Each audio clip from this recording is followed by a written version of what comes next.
அனைவருக்கும் வணக்கம்.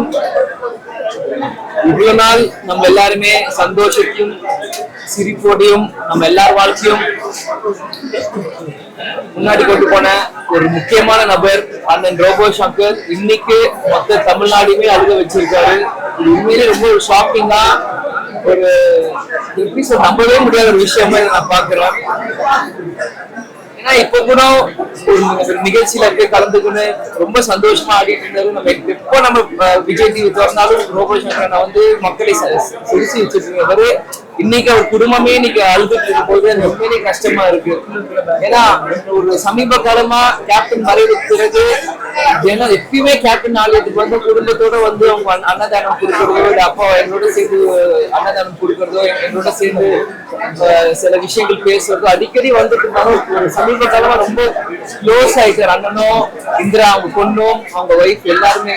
ஆனா இன்னைக்கு பாக்குறப்ப ரொம்ப கஷ்டமே. ரோபோ சங்கரன் முதல்ல ஒரு ஃபேமஸ் ஆன வந்து ரோபோ மாதிரி நடிச்சது. பிறகு ஒரு தனியார் தொலைக்காட்சியில வந்து கேப்டன் போல நிறைய வாட்டி நடிச்சு அவர் வந்து ஒரு பெரிய ஒரு காமெடி லெஜெண்டா அவர் உருவாக்கிட்டு இன்னைக்கு நம்ம கூட இல்லாத உண்மையிலே கஷ்டமான விஷயமா நான் பாக்குறேன்.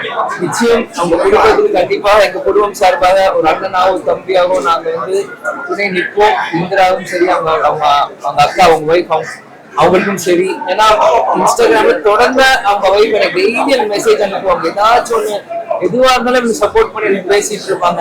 அதனால எனக்கு ரொம்ப கஷ்டமா இருக்குது. இதை பார்க்கவே முடியல. என்ன சொல்றதே தெரியல. கண்டிப்பா அவங்க குடும்பத்துக்கு கேப்டன் குடும்பம் கண்டிப்பா மிகப்பெரிய ஒரு சப்போர்ட்டா நாங்க இருக்கோம். எல்லாத்தையும் சொல்லிக்கிறேன். தயவு செஞ்சு எல்லாருமே ஹெல்த்தை பார்த்துக்கோங்க. ஏன்னா எல்லாரும் கஷ்டப்பட்டு சினிமாவில் வரணும்னு எல்லாரும் வந்துடுறீங்க. அது வரும்போது எல்லாத்தையுமே இழந்துடுறாங்க. ஒரு பிரதரா எல்லாருக்குமே நான் சொல்றேன், தயவு செஞ்சு ஹெல்த்தை பார்த்துக்கோங்க. ஏன்னா வெறும் 46 தான் ஆகுது அண்ணனுக்கு. எனக்கு என்ன சொல்றதுன்னு ரொம்ப கஷ்டமா இருக்கு.